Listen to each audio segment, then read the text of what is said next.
Hi, my name is George. I want to share a story about my adventures with my mother-in-law. It's going to be pretty exciting, so be sure to listen to the end of it. If you think back to my childhood, it wasn't easy. My dad left my mom when I was only 4 years old.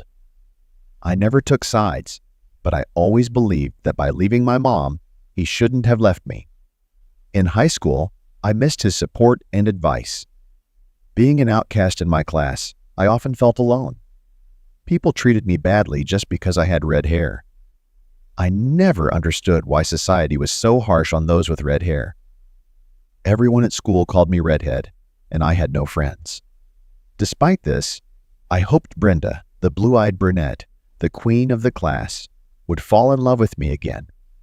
I'd had a crush on her since 5th grade, and as I grew older, I realized I was head over heels in love with her.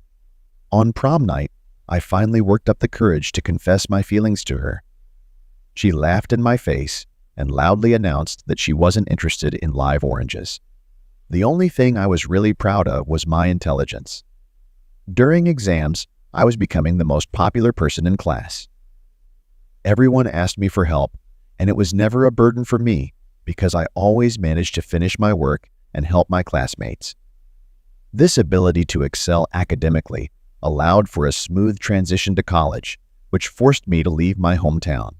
However, college opened a whole new chapter in my life. People no longer paid attention to my unconventional appearance, and to my delight, I began to grow a beard. It gave my personality a rough and intriguing edge. After 2 years, I found a part-time job and was able to afford a gym membership. Eventually, when I graduated from college, I graduated with honors. I was no longer that awkward red-haired boy from old pictures. I became a confident young man with a striking shade of ochre in my hair. And then something truly incredible happened. I was promoted to the position of director in the very company I had worked for as a student. This accomplishment made me feel even more proud of myself, and I slowly let go of my high school years. Life went on, and my secretary went on maternity leave. No, I had no part in that. It's comforting to think that it was her husband who had something to do with it. When I came across a resume with a familiar first and last name, I didn't immediately believe it was my high school classmate Brenda. However, during the interview, I couldn't help but recognize her striking blue eyes. Unfortunately, Brenda did not recognize me as her classmate, the red-haired outcast. Nevertheless, we hired her, things progressed quickly, and now Brenda is my wife. When she introduced me to her mother, Aunt Melissa, she, unlike Brenda, recognized me immediately. "George, you haven't changed, but you look better now," Aunt Melissa exclaimed when we met. She always radiated warmth and understanding. Aunt Melissa was a fragile woman with flawless skin and captivating blue eyes, just like her daughter. Because of work and the fast pace of the city, we didn't visit our hometown very often. However, when we did return, it brought comfort to my soul. That night, Brenda was in a bad mood and rejected me in bed. Disappointed, I went for a walk by the river and happened to meet my mother-in-law. We talked for a long time, listening to the soothing sounds of the river.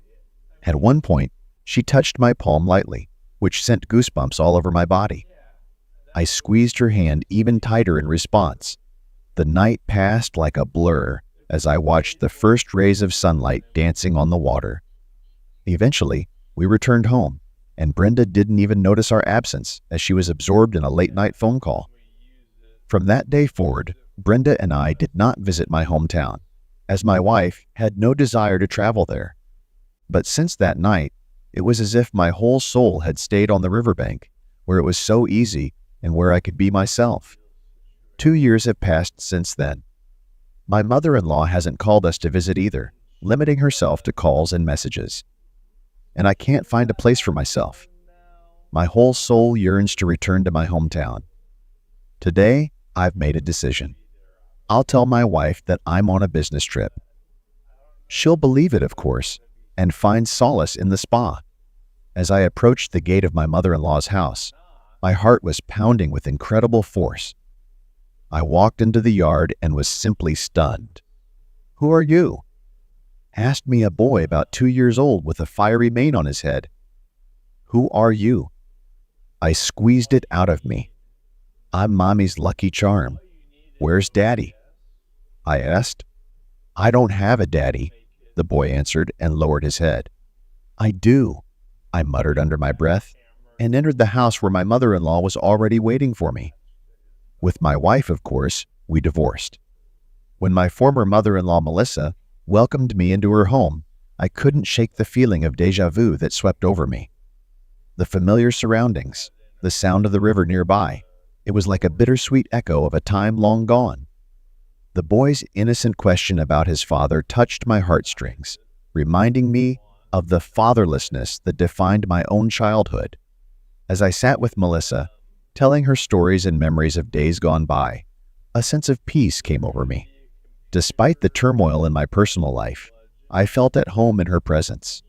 The bond we shared, formed through shared experiences and understanding, provided a sense of comfort in the midst of uncertainty. What happens next? I don't really understand, but I know one thing for sure. My son will have someone to turn to for advice and support. After all, he has a father who's as red-haired as he is.